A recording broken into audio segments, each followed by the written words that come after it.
Datu basea beraien artean zerikusia duten datuen bilduma da. Datuak gorde eta ondoren modu erraz eta egituratuan eskuratzea ahalbidetzen dituena. Hauek kudeatzeko SQL bezalako lengoaiak erabili dira. Eta lengoaia horietan hainbat eta hainbat eragiketa erabil daitezke, algebra erlazionaletik eratorriak. Bide honetan, biderketa kartesiarrari eta hainbat elkarketei buruz hitz egingo dugu. Inner joina, natural joina eta outer joinari buruz hain zuzen ere. Hauen definizioak eta SQL nora erabili azalduko dugu besteak beste. Baina hasi horretik, erabiliko dugun terminologia ezagutu behar dugu. Argiago ikusteko taula hau erabiliko dugu. Taulei erlazioak deituko diogu. Zutaben burukoei atributu. Errenkada bakoitzari tupla. Eta zutabe baten datu motari dominua.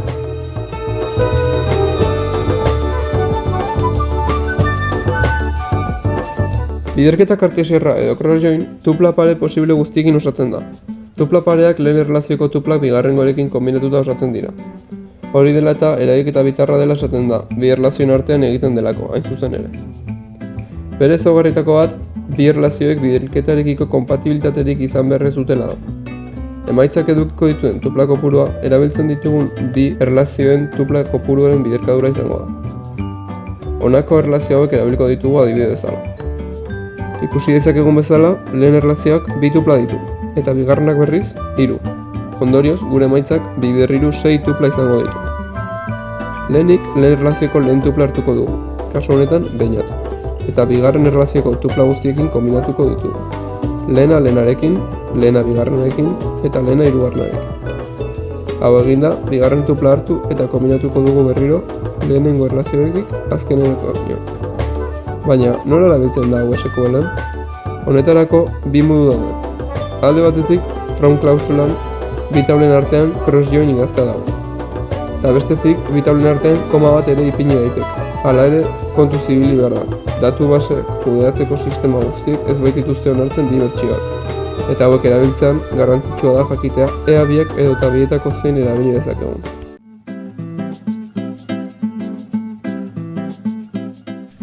Elkarketa datu base erlazionaletan oso eragiketa garrantzitsua.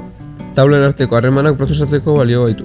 Algebra erlazionalean biderketa kartesiarra eta ondoren hautatzea egitearen baliokidea da. Honako hau ere eragiketa bitarra da, eta bilketa konpatibilitatea ere ez da beharrezkoa. Kasu honetan, bi tuplen biderkadura emaitzaren tupla kopuru maksimoa deraziko du, ez totala.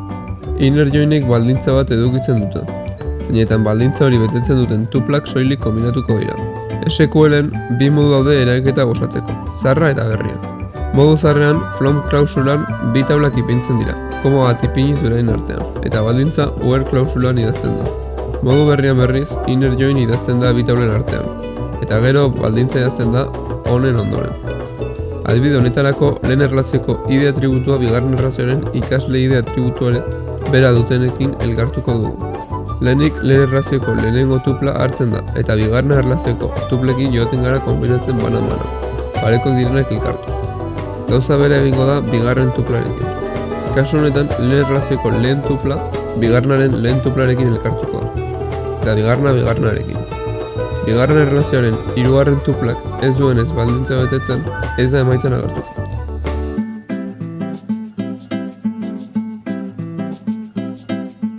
Natural joinean lortzen dugu bi erlazioen artean duten atributu parekoak lotzea. Azkenean, lortuko dugu erlazio kombinazio bat. Inner join kasuan, zehaztu behar genuen zein atributuen artean nahi genuen lotzea erlazioak. Natural joinean hori ez da beharrezkoa, baina ondo funtzionatzeko atributuetan izen berdinak egon behar dira. Bestela, ustekabeko emaitza pantailaratuko da. Honen funtzionamendua hurrengoa da. Bi taula jasoz, automatikoki aurkituko dira izen bereko atributuak. Behin lortuta, tupla barekoak bilatuko dira eta elkartuko dira emaitza erlazioan. SQL-ean erabiltzeko from klausulan, natural join idatzi behar da bi taulen artean. Salbuespenak. Atributu berdinak aurkitu ez badira cross-join bezala funtzionatuko da, eta tupla parekoak aurkitu ez badira, ez dira elkartuko tuplak eta erlazio huts bat itzuliko du.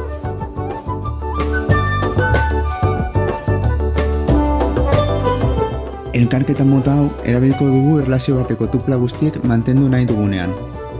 Inner joinean bezala baldintza idazten da honen ondoren. emantxan mantendu nahi dugun tupla guztiak mantenduko dira. Adibide honetan, left, euskaraz eskerra, eskeraldean dagoen erlazioagatik, jarri dugun baldintza jarraituz biatuko dira tuplen parekoak eta elkartuko dira. Horrela ez bada, nul jarriko da eskuinean atributu guztietan, eskerra mantendu nahi dugulako. Horretarako, SQL-ean left outer join jarriko dugu eta ondoren baldintza. Right outer joinean berdina funtzionatuko du, baina eskuineko erlazioa mantenduko da. Full outer joinean bi erlazioak haien tuplekin mantenduko dira, eta hutsunetan nul jarriko da.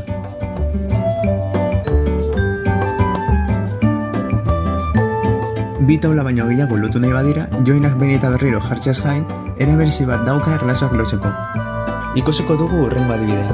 Hiru erlazio hauekin lortu nahi dugu, lehenengo izena ID iria erlazioari lotu, eta gero irakasgaia elkartu. Horretarako, bi erlazioak atributu izen berdinak dutenez, eta dominioa ere, aprobetxatuko dugu natural join ipiniz bi tuplen artean, SQL motzago egiteko. Ondoren, izen berria jarriko diogu erlazioari. Gero, hau elkartzeko, inner join bidez adieraziko dugu zerekin lotzea ida atributua. Horrela, lortuko dugu azken emaitza. Hau izan dira biderketa kartezerra eta elkarketak.